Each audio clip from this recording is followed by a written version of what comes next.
In the fog-shrouded hills of Massachusetts, there stands an abandoned mansion that locals refuse to approach even in broad daylight. The Hartwell Estate, built in 1823, was once the pride of New England society, home to one of the wealthiest shipping magnates in American history. But behind its elegant facade and manicured gardens lay a darkness so profound, so terrifying, that it would claim the sanity of 5 women over the course of 40 years. This is the story of Thomas Hartwell, a man whose charm concealed monstrosity, and the 5 wives who entered his home as brides and left as broken shells of their former selves, if they left at all. What happened within those walls remains one of the most disturbing mysteries in American history, a tale of systematic psychological torture, possible murder, and a family secret so terrible that it drove every woman who discovered it to complete madness. To understand the horror of the Hartwell wives, we must first understand Thomas Hartwell himself, because this story begins and ends with a man who appeared to be everything respectable society admired, but was in reality something far more sinister. Thomas was born in 1798 to the Hartwell shipping dynasty, one of the oldest and wealthiest families in Massachusetts. His father, Jonathan Hartwell, had built a fortune through transatlantic trade, operating a fleet of merchant ships that transported goods between America, Europe, and the Caribbean. By the time Thomas was born, the Hartwell family was worth millions in today's currency, with business interests spanning 3 continents. Thomas grew up in absolute privilege, educated at the finest schools, trained in business and finance, groomed to take over the family empire. But those who knew him as a child would later recall something unsettling about young Thomas, something that didn't become apparent until much later. He was charming and intelligent, certainly, but there was a coldness beneath the charm, a calculating quality in the way he observed people. His younger sister, Margaret, would later write in her private diary that Thomas seemed to view other people not as individuals, but as objects to be studied, manipulated, and controlled. When Thomas turned 21 in 1819, his father began pressuring him to marry and produce heirs to continue the Hartwell line. Jonathan Hartwell was traditional in his views, believing that a man's worth was measured by his ability to build a dynasty. He wanted grandchildren, multiple grandchildren, to ensure the family name and fortune would continue for generations. This pressure would set in motion a chain of events that would ultimately destroy multiple lives and create one of the darkest chapters in New England history. Thomas's first wife was Elizabeth Cunningham, and her story is where our tale of horror truly begins. Elizabeth was 19 years old when she married Thomas Hartwell in the spring of 1820. She came from a respectable but not wealthy Boston family, and the marriage to Thomas represented a significant elevation in social status for the Cunninghams.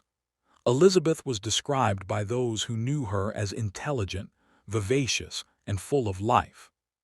She loved music, played the piano beautifully, enjoyed reading, and had a bright, engaging personality that made her popular in Boston social circles.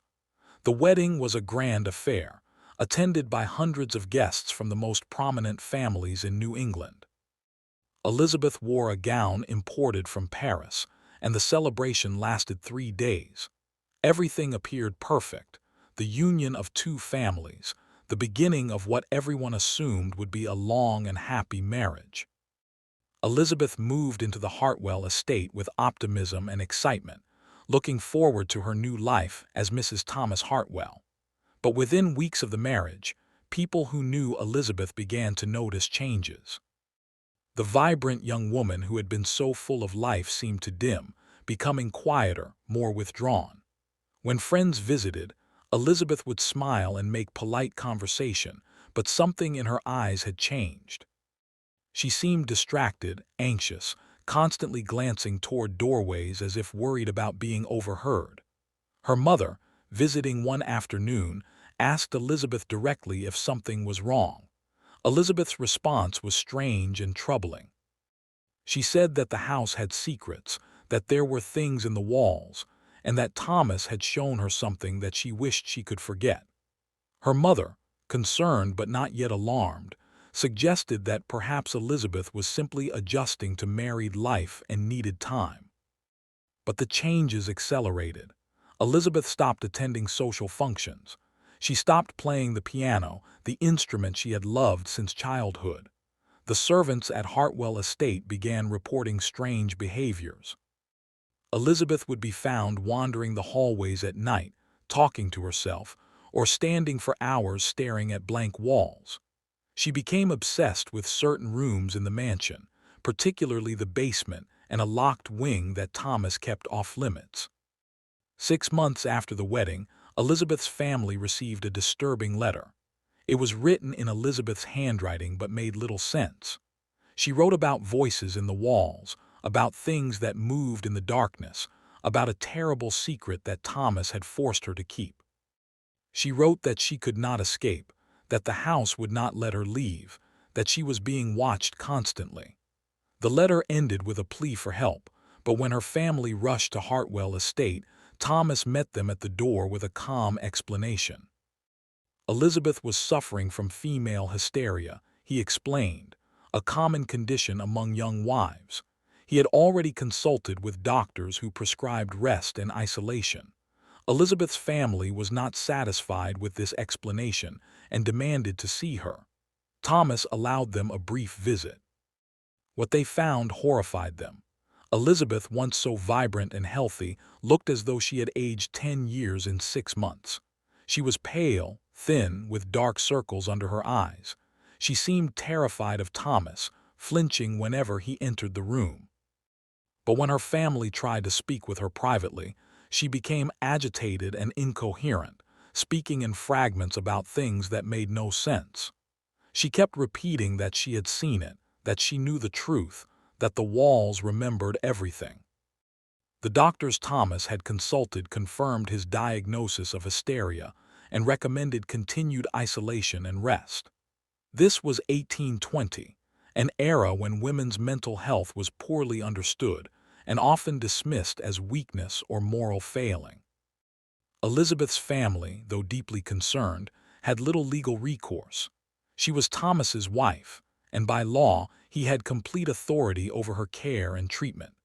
They left Hartwell Estate that day with heavy hearts, hoping that Elizabeth would recover with time and proper medical attention. She did not recover. Over the next year, Elizabeth's condition deteriorated catastrophically. The servants reported increasingly bizarre behavior. She would scream in the night about things crawling in the walls. She refused to eat, claiming the food was poisoned. She tore at the wallpaper in her bedroom, searching for something she claimed was hidden there. She wrote hundreds of pages of incomprehensible notes, filled with drawings of strange symbols and frantic warnings about secrets that must not be told. In the winter of 1822, just 2 years after her wedding, Elizabeth Hartwell died. The official cause of death was listed as brain fever, a vague diagnosis commonly used in that era for unexplained mental deterioration. She was 21 years old. Her family was devastated and suspicious, but an autopsy performed by a doctor chosen by Thomas showed no signs of poisoning or physical trauma. Elizabeth was buried in the Hartwell family cemetery on the estate grounds, and her family was left with unanswered questions and profound grief. Most men, having watched their young wife descend into madness and death, would have been traumatized, perhaps choosing to remain unmarried or at least waiting a considerable period before remarrying. But Thomas Hartwell did neither. Less than 6 months after Elizabeth's death, he began courting his second wife. This alone should have raised suspicions, but Thomas was wealthy, charming, and socially prominent. Society was willing to overlook the uncomfortable timing and accept his explanation that he needed companionship and still hoped to build the family his father desired. The second wife was Sarah Mitchell, 20 years old, from a wealthy New York family. Sarah was different from Elizabeth in many ways. Where Elizabeth had been artistic and sensitive, Sarah was practical and strong-willed. Her family was initially hesitant about the marriage given what had happened to Elizabeth, but Thomas was persuasive. He explained that Elizabeth had suffered from a hereditary mental weakness that her family had not disclosed before the marriage. He presented himself as a tragic widower who had done everything possible to help his first wife, but had ultimately been unable to save her from her own fragile mind. Sarah's family, after some investigation and finding no evidence of wrongdoing on Thomas's part, eventually gave their blessing. Sarah herself was confident that she was made of sterner stuff than the unfortunate Elizabeth. She believed she could handle whatever challenges marriage to Thomas might present. The wedding took place in the autumn of 1822, another grand affair, another beautiful bride entering Hartwell Estate with hope and optimism. And once again, within months, the changes began. Sarah, like Elizabeth before her, started to withdraw from social activities. She became nervous and jumpy, startling at sudden noises. But Sarah, being more strong-willed than Elizabeth, fought against whatever was happening to her. She confided in her sister during a visit to New York that there was something terribly wrong at Hartwell Estate, that Thomas was not the man he appeared to be, that there were things in the house that defied explanation. When her sister pressed for details, Sarah became evasive, saying only that Thomas had shown her the family's true business, that she had seen things in the basement that no human should see, and that she feared for her sanity if she remained in that house much longer. Her sister, alarmed, suggested that Sarah leave Thomas and return to New York. Sarah said she wanted to, but that Thomas would never allow it and that she had no legal grounds for separation. She said something else that her sister never forgot. The house knows things. It remembers. And once you know what it remembers, you can never unknow it. Sarah's descent into madness was different from Elizabeth's but equally horrifying. While Elizabeth had become withdrawn and fragile, Sarah became paranoid and violent. She accused the servants of conspiring against her. She claimed that Thomas was slowly poisoning her mind with something he kept in the locked wing of the house. She became obsessed with fire, attempting on several occasions to burn her bedroom, claiming she needed to cleanse the evil from the walls. Thomas once again brought in doctors, who diagnosed Sarah with mania and recommended she be restrained for her own safety. For months, Sarah was kept in her bedroom, essentially a prisoner in her own home, while Thomas presented himself to society as a devoted husband struggling to care for a mentally unstable wife. Sarah's family tried to intervene, but Thomas had legal documentation from multiple physicians supporting his authority to make decisions about her care. In the spring of 1825, 3 years after her marriage, Sarah Hartwell was found dead in her locked bedroom. The official cause of death was suicide by hanging. She had used strips of torn bedsheets to fashion a rope. Her family was devastated and outraged, refusing to believe that Sarah had taken her own life. They demanded a thorough investigation, but the evidence seemed clear. Sarah had been locked in her room from the outside, the only key in Thomas's possession. The window was barred. There was no way anyone else could have entered the room to harm her.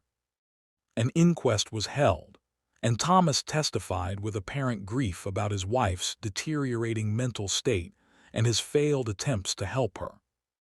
The servants testified about Sarah's increasingly erratic behavior, her violent outbursts, her repeated claims that she wanted to die rather than continue living in the house. The inquest concluded that Sarah had indeed taken her own life while in a state of insanity. She was buried next to Elizabeth in the Hartwell Cemetery, the second wife to die young and insane at Hartwell Estate. Now, one might think that after 2 wives had gone mad and died, Thomas Hartwell would have been viewed with suspicion, that society would have questioned whether something more sinister was happening. And indeed, there were whispers, rumors, and uncomfortable questions. But Thomas had powerful allies, substantial wealth, and the ability to present himself as a victim of tragic circumstances rather than a perpetrator of harm. He had medical documentation supporting his claims about his wife's mental illnesses. He had respectable witnesses testifying to his devoted care of them. Moreover, this was the 1820s, an era when women's mental illness was common enough that 2 cases in one household, while unusual, was not considered impossible. The prevailing medical understanding of the time attributed women's madness to inherent biological weakness, to the stresses of marriage and childbearing, to moral failings or hereditary defects. The idea that a husband might be systematically driving his wives insane was simply not something that respectable society was prepared to seriously consider. And so, incredibly, Thomas Hartwell married for a 3rd time. The 3rd wife was Anne Whitmore, age 22, from a prominent Philadelphia family. The Whitmores were aware of what had happened to Thomas's previous wives, but Thomas had a convincing explanation. He suggested that perhaps his wealth and the social pressures of being Mrs. Hartwell were too much for women of delicate constitution. He said he was now seeking a wife from a family with a history of strong mental fortitude, and he believed Anne, who was known for her robust health and stable temperament, would be different. Anne's family had their doubts, but Anne herself was intrigued by Thomas. She had met him at a social function in Philadelphia and found him charming, intelligent, and seemingly sincere in his desire for a genuine partnership. She believed that the tragedies that had befallen his previous marriages were just that, tragedies, unfortunate coincidences, rather than indications of something sinister. She married Thomas in the summer of 1826, confident that her fate would be different from that of Elizabeth and Sarah. The pattern repeated itself with horrifying consistency. Within months of the marriage, Anne began to change. She became withdrawn and anxious, stopped corresponding with her family, and rarely left the estate. When her family visited, they found her nervous and evasive, hinting at things she could not or would not explain. She spoke of the basement, of the locked wing, of terrible secrets that Thomas had revealed to her. She said that the previous wives had not been weak or mentally ill, that they had learned something that had destroyed their minds, and that she feared the same fate awaited her. Anne's family tried to convince her to leave, but she refused, saying it was too late, that she had already seen too much, and that leaving would not save her because she would carry the knowledge with her wherever she went. This was a consistent thread in all the wives' experiences. This idea that they had learned or seen something so terrible that it had fundamentally broken something in their minds, and that this knowledge could not be unlearned or forgotten. Anne's descent was perhaps the most tragic because she was acutely aware of what was happening to her and powerless to stop it.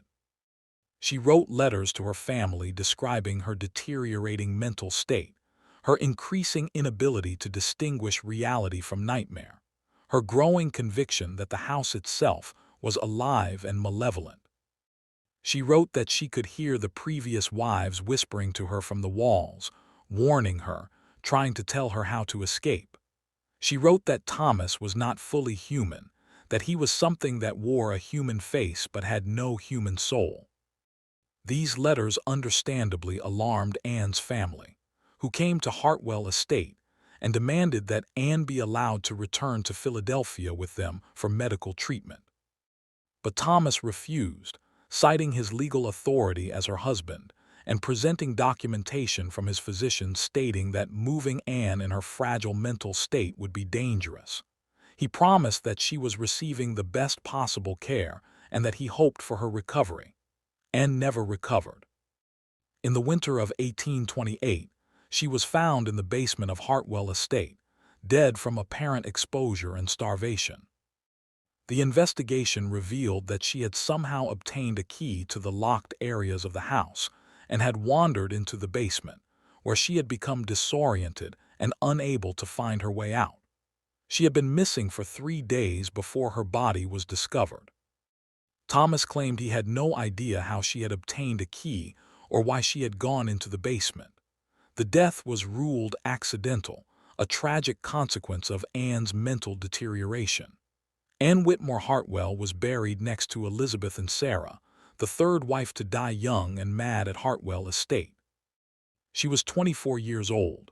Her family was devastated and furious, convinced now that Thomas was somehow responsible for the deaths of all 3 wives, but unable to prove it. They hired private investigators who found nothing concrete. They consulted with lawyers who explained that without evidence of actual criminal wrongdoing, there was no legal case to be made. The deaths of 3 wives had now created serious social consequences for Thomas Hartwell. While he had been able to explain away 2 deaths as tragic coincidences, 3 was harder to dismiss. Society began to view him with open suspicion. Invitations to social events dried up. Business partners became reluctant to associate with him. Newspapers began printing thinly veiled articles about the Hartwell curse and speculating about what might really be happening at the estate. Most men in Thomas's position would have accepted permanent bachelorhood, understanding that no respectable family would allow their daughter to marry a man whose 3 previous wives had all gone mad and died. But Thomas Hartwell was not most men. In 1830, just 2 years after Anne's death, he announced his engagement to his 4th wife. This marriage shocked even those who had been willing to give Thomas the benefit of the doubt in the previous cases. The 4th wife was Katherine Reynolds, age 19, from a poor but respectable family in rural Massachusetts. Katherine's family was in financial distress, and Thomas had offered a substantial financial settlement in exchange for their daughter's hand in marriage.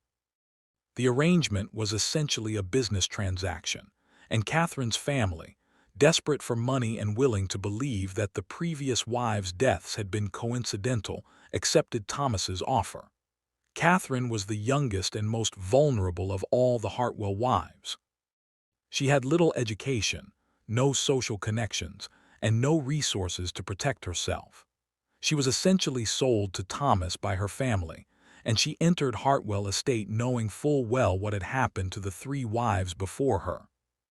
She was terrified from the beginning, which made her descent into madness even more rapid and complete than that of the previous wives. Within weeks of the marriage, Katherine was barely functional. She refused to leave her bedroom, screaming whenever Thomas approached. She claimed that the house was full of ghosts, that the previous wives were trying to warn her, that there was something in the basement that fed on women's sanity. She tore out her own hair and scratched at her arms until they bled, claiming she needed to let out the poison that Thomas had put inside her. The servants at Hartwell Estate, many of whom had now witnessed the deterioration of multiple wives, began to quit. They spoke openly in town about the horrors they had witnessed, about the screams that came from the locked wing at night, about the strange odors that emanated from the basement, about Thomas's cold indifference to his wives' suffering. These accounts fueled growing public outrage and suspicion. Katherine's family, realizing they had made a terrible mistake, tried to retrieve their daughter, but Thomas refused to let her go. He had doctors examine Katherine, and they confirmed that she was severely mentally ill and required institutional care. But rather than commit her to an asylum, Thomas insisted on keeping her at the estate, where he claimed he could provide better care. Katherine Reynolds Hartwell died in the summer of 1832, just 18 months after her marriage. The cause of death was listed as heart failure, but Katherine was only 20 years old and had been in good physical health before her marriage. Her family demanded an autopsy, which was performed by an independent physician. The autopsy found no evidence of poisoning or physical trauma, but the doctor noted that Katherine's brain showed unusual abnormalities that he could not fully explain, signs of extreme stress and trauma that he had never seen before in someone so young. Katherine was buried in the Hartwell Cemetery, the fourth wife to die young and insane. Her death finally sparked official action. The local authorities, responding to public pressure and the mounting evidence of something deeply wrong at Hartwell Estate, launched a formal investigation into Thomas Hartwell. Investigators interviewed former servants, examined the estate, and reviewed medical records of all four wives.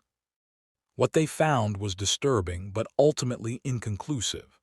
The estate's basement contained what appeared to be a laboratory of some kind, with strange equipment and chemical apparatus that Thomas claimed were for his business interests. The locked wing contained rooms filled with journals, documents, and what appeared to be detailed records of his wives' deteriorating mental states, written with clinical detachment and disturbing detail. There were also journals dating back generations in the Hartwell family, suggesting that Thomas's interest in studying mental deterioration was not new but part of a family tradition. But none of this constituted evidence of actual criminal wrongdoing. Thomas had not physically harmed his wives. The medical examinations had found no evidence of poisoning. The wives had received care from reputable physicians who had genuinely believed they were suffering from mental illness. There was no law against being a cold, calculating person who documented his wives' suffering in disturbing detail. The investigation concluded with no criminal charges filed, but with a strong recommendation that Thomas Hartwell be prohibited from marrying again, and that the estate be placed under periodic inspection by local authorities. Thomas agreed to these conditions, and for several years it appeared that the nightmare had finally ended. Thomas lived alone at Hartwell Estate, now openly shunned by society, his business interests managed by employees who rarely visited the house itself. But in 1838, 6 years after Katherine's death, Thomas Hartwell announced that he was marrying for a fifth and final time. This announcement caused absolute uproar in Massachusetts society. How had he found another woman willing to marry him?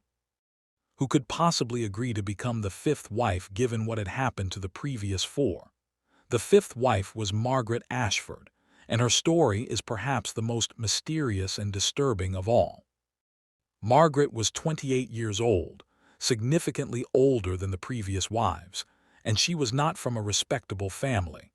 She had been working as a nurse in a Boston hospital and had apparently met Thomas when he came seeking treatment for a minor illness. What made Margaret different from the previous wives was that she seemed to enter the marriage with her eyes open. According to accounts from people who knew her, Margaret had researched the deaths of the previous wives extensively. She had read newspaper accounts, interviewed former servants, and even visited the families of the dead women. She knew exactly what she was getting into, and yet she married Thomas anyway. When friends asked her why, she gave a chilling response. She said that she wanted to understand what had driven four women to madness, that she believed there was a rational explanation that no one had yet discovered, and that she was determined to solve the mystery even if it cost her own sanity. Margaret was intelligent, educated by the standards of the time, and possessed of a scientific mindset unusual for a woman of that era.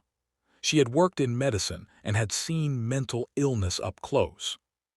She believed that the previous wives had not been driven mad by anything supernatural or inexplicable, but by some systematic method of psychological torture, or possibly by chemical means that had not been detected in the autopsies. She entered the marriage as an investigator, determined to expose Thomas and discover the truth. For the first time, Thomas had married a woman who was not a victim but an adversary. Margaret did not play the role of the dutiful, submissive wife. She demanded access to all parts of the house, including the basement and the locked wing. She insisted on conducting her own examination of Thomas's journals and documents. She interviewed servants and took detailed notes. She was, in effect, conducting her own investigation from within the marriage. Thomas, remarkably, allowed this. Perhaps he was amused by Margaret's efforts. Perhaps he was confident that whatever he had done to the previous wives, he could do to Margaret as well. Or perhaps, after years of isolation and social ostracism, he actually wanted someone to understand what he had done, to appreciate the dark genius of his methods. Whatever his motivation, Thomas gave Margaret unprecedented access to the secrets of Hartwell Estate. What Margaret discovered in those first months of investigation, she documented in a series of letters to a trusted friend in Boston, a physician named Dr. James Richardson. These letters, which were later published after the events that followed, provide the most detailed account we have of what might actually have been happening at Hartwell Estate. Margaret wrote that Thomas's family had been conducting psychological experiments for generations, studying how to systematically break down human minds through careful manipulation of environment, information, and chemical substances. She described finding journals dating back to Thomas's grandfather, detailing experiments on servants and enslaved people, methods of inducing paranoia, hallucinations, and mental deterioration through combinations of isolation, sleep deprivation, carefully administered drugs, and exposure to disturbing imagery and sounds. She wrote that the basement contained a chamber specifically designed for these experiments, soundproofed and equipped with mechanisms for creating disorienting sensory experiences. Margaret theorized that Thomas had been using these methods on his wives, not out of random cruelty, but as part of a continuing family tradition of studying the human mind's breaking points. She believed that the secrets the wives had discovered were not supernatural horrors, but the realization of what was being done to them, and that this knowledge, combined with the actual psychological torture they were experiencing, had driven them to madness. Most chillingly, Margaret wrote that she believed Thomas had married multiple times specifically to have subjects for his experiments, that he had deliberately chosen women of different temperaments and backgrounds to test how different personality types responded to the same methods of psychological torture. The deaths, Margaret believed, had not been intentional but were the unfortunate consequences of experiments that had gone too far. Margaret's letters showed increasing signs of distress as the months progressed. She wrote that despite her knowledge of what Thomas was doing, despite her efforts to resist, she was beginning to experience the same symptoms as the previous wives. She described hearing sounds in the walls, seeing movement in the shadows, experiencing vivid nightmares and waking hallucinations. She wrote that Thomas had begun administering what he claimed were tonics for her health, but which she suspected contained drugs designed to make her more suggestible and prone to paranoia. Most disturbing, Margaret wrote that the worst part was not the physical manipulation or even the drugs, but the psychological warfare. Thomas would speak to her in ways that seemed normal to any observer but were designed to destabilize her sense of reality. He would deny things he had said moments before. He would move objects and claim they had always been in different locations. He would describe events that had never happened with such conviction that Margaret began to doubt her own memories. He would share information about the previous wives that he could only have known if he had been carefully documenting their deterioration, and he would do so with clinical detachment that was more terrifying than any overt cruelty. Margaret's final letters to Dr. Richardson showed a woman fighting desperately to maintain her sanity while fully aware that she was losing the battle.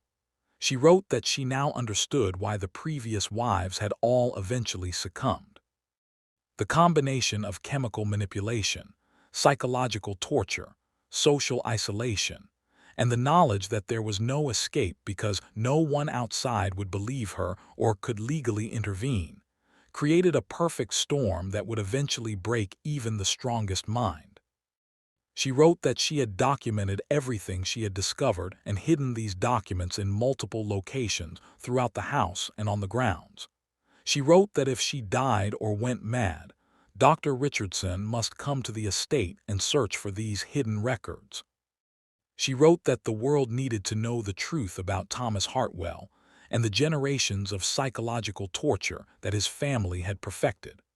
Margaret's last coherent letter was dated November 1839, approximately 18 months after her marriage to Thomas.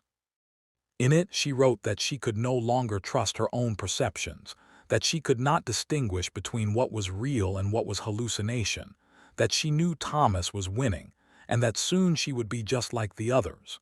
She begged Dr. Richardson to come to the estate immediately, to intervene before it was too late. Dr. Richardson received this letter and immediately traveled to Hartwell Estate. But when he arrived and demanded to see Margaret, Thomas informed him that Margaret had suffered a complete mental breakdown and was being kept in isolation for her own safety.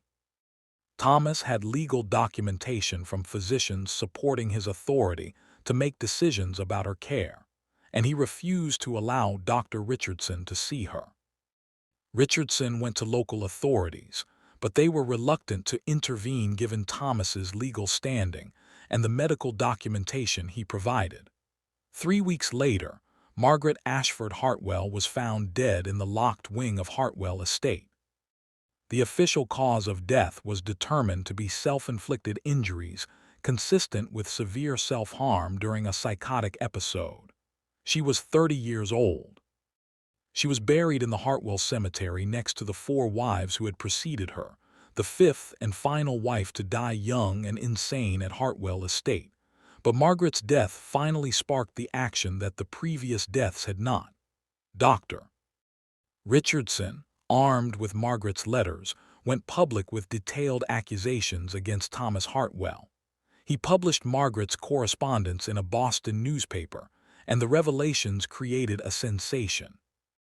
The detailed descriptions of psychological torture, the suggestions of generational family experiments, the systematic nature of the wives' deterioration, all of this presented in Margaret's own educated and articulate voice, finally convinced the public and authorities that something criminal had been happening at Hartwell Estate. A new investigation was launched, far more thorough than previous ones. Investigators tore apart the basement laboratory and the locked wing. They found journals, documents, and equipment that supported many of Margaret's claims. They found detailed records of experiments on mental deterioration dating back decades. They found evidence of drug use, sensory manipulation techniques, and psychological torture methods. They found Margaret's hidden documents, which provided even more evidence of what had been done to her and the previous wives. But they did not find Thomas Hartwell. On the day that authorities came to arrest him, Thomas had disappeared. A search of the estate and surrounding area found no trace of him. His business interests were abandoned, his bank accounts left untouched. It was as if he had simply vanished. Some believed he had fled to Europe or South America to escape prosecution. Others believed he had died by suicide, perhaps in some hidden location on the estate grounds where his body would never be found. But there was a third theory, one whispered among the former servants and local people who had long believed that something supernatural was at work at Hartwell Estate. They believed that Thomas had not fled or died, but had descended into the depths of his own house, into secret passages and hidden chambers that the investigators had not discovered, and that he was still there, still conducting his experiments, still perfecting his methods of breaking human minds. Hartwell Estate was seized by the authorities and thoroughly searched over the course of several months. The investigation uncovered enough evidence to formally charge Thomas Hartwell with multiple counts of unlawful imprisonment, administering harmful substances, and reckless endangerment, though the murder charges that many wanted could not be proven given the absence of direct evidence that Thomas had intentionally killed any of his wives. But these charges were never prosecuted because Thomas was never found. The estate itself became the subject of intense public fascination and horror. People came from across the country to see the house where 5 women had been driven mad. The basement laboratory, with its disturbing equipment and journals documenting decades of psychological experiments, was photographed and written about extensively. The locked wing, with its soundproofed rooms and mechanisms for creating disorienting sensory experiences, became infamous. But what captured the public imagination most were the graves. 5 young women, buried in the Hartwell Cemetery, all dead before age 30, all driven to madness in the same house by the same man. Their headstones became a pilgrimage site for those interested in the macabre, and for early advocates of women's rights who saw in these deaths a symbol of the legal powerlessness of married women in that era. The Hartwell family's business interests collapsed completely. The shipping company, once one of the largest in New England, was dissolved, and its assets sold off. The family name, once associated with wealth and respectability, became synonymous with horror and psychological torture. Thomas's remaining relatives, including cousins and distant family members, changed their names to escape the association. As for the estate itself, it stood empty for several years while legal proceedings determined what should be done with it. There were proposals to turn it into a hospital or asylum, which seemed grimly appropriate given its history. There were proposals to demolish it entirely and erase the physical reminder of the horrors that had occurred there. But ultimately, the estate remained standing, unsold and abandoned, because no one wanted to own or occupy a house with such a dark history. Over the decades that followed, Hartwell Estate developed a reputation as one of the most haunted locations in New England. People reported seeing figures in the windows, hearing screams from inside the abandoned building, finding the graves of the 5 wives disturbed, as if someone or something was trying to dig them up from below. Some claimed to see Thomas Hartwell himself, wandering the grounds at night, still searching for new subjects for his experiments.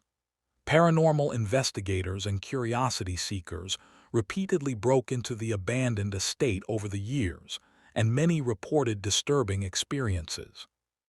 They described feeling overwhelming dread in certain rooms, particularly in the basement and the locked wing. They reported hearing voices, seeing shadows, and experiencing sudden changes in temperature. Some claimed to have found documents and journals that had not been discovered in the official investigations, suggesting that Thomas had hidden much more evidence of his activities than was ever uncovered. Several people who spent significant time in the abandoned estate reported experiencing symptoms similar to those described by the Hartwell wives: paranoia, hallucinations, confusion, and a growing sense of dread that persisted even after leaving the property. Skeptics attributed these experiences to suggestion, to the power of knowing the house's history and allowing it to influence perception. But those who experienced it insisted that something genuine and malevolent remained in that house. In 1923, nearly 80 years after Margaret's death, a group of students from a nearby university broke into Hartwell Estate as a dare. They intended to spend the night in the house and document their experiences. 3 of the 4 students left before dawn, refusing to speak about what they had experienced. The 4th student, a young woman named Helen Morrison, remained in the house until morning and had to be physically removed by her friends. She was found in the basement, unconscious and unresponsive. Helen was taken to a hospital where she remained in a catatonic state for 3 days before finally regaining consciousness. When she did, she was never the same. She claimed to have encountered Thomas Hartwell in the basement, that he was still alive, impossibly old but still conducting his experiments, still searching for subjects. She said he had tried to add her to his collection, to make her the 6th wife. Her friends dismissed this as hallucination or mental breakdown brought on by fear and suggestion, but Helen insisted for the rest of her life that what she had experienced was real. This incident led to Hartwell Estate being officially condemned and barricaded. The local authorities, tired of dealing with trespassers and the occasional person who emerged from the house traumatized or mentally disturbed, sealed all the entrances and posted warnings. But this did not stop everyone. Over the years, people continued to find ways into the estate, drawn by morbid curiosity, by the desire to experience something paranormal, or by academic interest in the historical site. In 1967, a comprehensive historical study of the Hartwell case was published by a researcher who had spent years examining all available documents, journals, medical records, and testimony. The study concluded that Thomas Hartwell had indeed been conducting systematic psychological experiments on his wives, using methods that were remarkably sophisticated for the 1820s and 1830s. The researcher found evidence that the Hartwell family had been interested in psychology and the manipulation of human consciousness for several generations, and that Thomas had refined these interests into a systematic practice of psychological torture. The study also uncovered something that previous investigations had missed. Thomas Hartwell's mother had died in mysterious circumstances when Thomas was 12 years old, reportedly from a sudden mental illness that came on rapidly and led to her death within months. Thomas's grandmother had similarly died young after a period of reported madness. The pattern suggested that Thomas may have been raised by a father who had used similar methods on his own wives, and that Thomas had learned these techniques during his childhood by observing his father's treatment of his mother.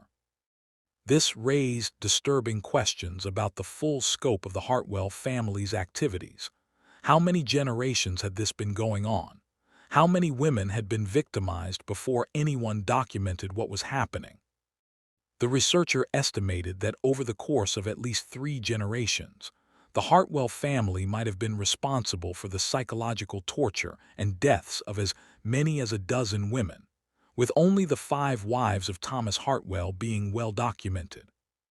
The study created renewed interest in the Hartwell case and led to calls for the estate to be preserved as a historical site, a reminder of the dangers of unchecked male authority over women and the importance of legal protections for vulnerable people. But the local community remained resistant to this idea, preferring to let the house stand abandoned as a monument to horror rather than actively preserving and promoting it. In 1989, a devastating fire broke out at Hartwell Estate under mysterious circumstances. The house, which had stood for over 160 years, was almost completely destroyed. Investigators determined that the fire had started in multiple locations simultaneously, suggesting arson, but no one was ever charged. Some believed that local people, tired of the estate's dark reputation and the continued stream of trespassers, had deliberately burned it down. Others believed that someone with a connection to one of the victims' families had finally decided to destroy the physical reminder of those terrible events. The fire revealed something that added one final mystery to the Hartwell story. When investigators sifted through the ruins of the basement, they found a hidden chamber that had not been discovered in any previous investigation. This chamber, constructed of stone and apparently much older than the house itself, contained human remains. Forensic analysis determined that the remains were of multiple individuals, both male and female, and that some of them predated the construction of the estate by decades. This discovery suggested that the Hartwell family's interest in psychological experimentation might have even deeper roots than anyone had suspected, perhaps going back to the original settlement of the area. It raised the possibility that the house had been deliberately built on or around this chamber, that it had been part of the family's experimental infrastructure from the very beginning. But with the house destroyed and no living Hartwell family members to question, these mysteries could never be fully answered. Today, all that remains of Hartwell Estate is the foundation, the cemetery where the 5 wives are buried, and the ruins of the basement where so much horror occurred. The property is owned by the state of Massachusetts and is officially closed to the public, though people still occasionally visit the graves. The headstones of Elizabeth Cunningham Hartwell, Sarah Mitchell Hartwell, Anne Whitmore Hartwell, Katherine Reynolds Hartwell, and Margaret Ashford Hartwell stand in a row, silent testimony to 5 lives cut short by a man's monstrous appetite for psychological domination and scientific cruelty. The story of the Hartwell wives has been told and retold over the years, inspiring novels, films, and academic studies. It has become a symbol of the vulnerability of women in an era when they had few legal rights and little recourse against abusive husbands. It has been studied by psychologists interested in understanding systematic psychological torture, and by historians interested in the history of mental health treatment and the study of the human mind. But perhaps the most important legacy of the Hartwell wives is the questions their story raises about how many similar cases might have occurred throughout history, cases where women were driven to madness by systematic abuse, and where their suffering was dismissed as inherent female weakness or mental instability. How many women throughout history have been labeled as hysterical or insane when they were actually victims of deliberate psychological torture? How many husbands, fathers, or other male authority figures have used their legal power over women to conduct experiments, satisfy sadistic impulses, or simply break the spirits of women who resisted their control? The Hartwell case is unusual only in that it was eventually exposed and documented. The systematic nature of Thomas's actions, the clear pattern across 5 wives, and Margaret's detailed testimony made it impossible to dismiss as mere coincidence or natural mental illness. But how many other cases occurred where the pattern was less clear, where there was only one victim instead of 5, where the evidence was successfully hidden or destroyed? These questions give the Hartwell story a relevance that extends far beyond its specific historical context. It serves as a reminder that psychological abuse can be just as destructive as physical violence, that systematic torture does not require physical tools, but can be accomplished through manipulation, isolation, and the deliberate destruction of a person's sense of reality. It reminds us that legal authority over another person's life can be weaponized in terrifying ways, and that safeguards must exist to protect vulnerable people from those who would abuse such authority. The 5 wives of Thomas Hartwell died young and mad, but their stories survived. Elizabeth, Sarah, Anne, Katherine, and Margaret each entered Hartwell Estate as brides full of hope for their futures. Each discovered something in that house that destroyed their minds and ultimately their lives. Whether what they discovered was evidence of psychological experiments, supernatural evil, or something else entirely may never be fully known. What is known is that they suffered terribly, that they tried to warn others and seek help, and that the legal and social structures of their time failed to protect them. Their graves remain, weathered by over a century and a half of New England weather, visited occasionally by people who want to pay respects or who are drawn by morbid curiosity. The inscriptions on the headstones are simple, just names and dates, giving no hint of the horror that these women experienced. But those who know the story understand that these 5 graves represent one of the darkest chapters in American history, a story of how systematic psychological torture can be disguised as mental illness, how abusive power can hide behind legal authority, and how women's suffering can be dismissed and ignored until it is far too late. And somewhere, in the ruins of the basement or in the dark corners of the surviving foundation, some believe that Thomas Hartwell's legacy remains, that the methods he perfected and the knowledge he gained through his terrible experiments have not been entirely lost. Whether this is true or merely superstition born of a horrifying story, the Hartwell Estate continues to exert a dark fascination over those who learn its history. The grim story of the Hartwell family and the 5 wives who all went insane stands as a testament to the capacity for human cruelty, the vulnerability of those without legal protection, and the terrifying possibility that the most dangerous monsters are not supernatural beings, but human beings who have learned to systematically destroy other human minds. It is a story that deserves to be remembered, not celebrated but studied, so that such horrors might be prevented in the future. The Five Wives deserve to be more than cautionary tales or subjects of ghost stories. They were real women with hopes, dreams, and potential, whose lives were stolen from them by a man who viewed them as nothing more than experimental subjects. Their memory demands that we remain vigilant against all forms of systematic abuse, and that we never dismiss the suffering of vulnerable people as mere mental weakness or hysteria. This is their legacy, and this is the true horror of the Hartwell family story.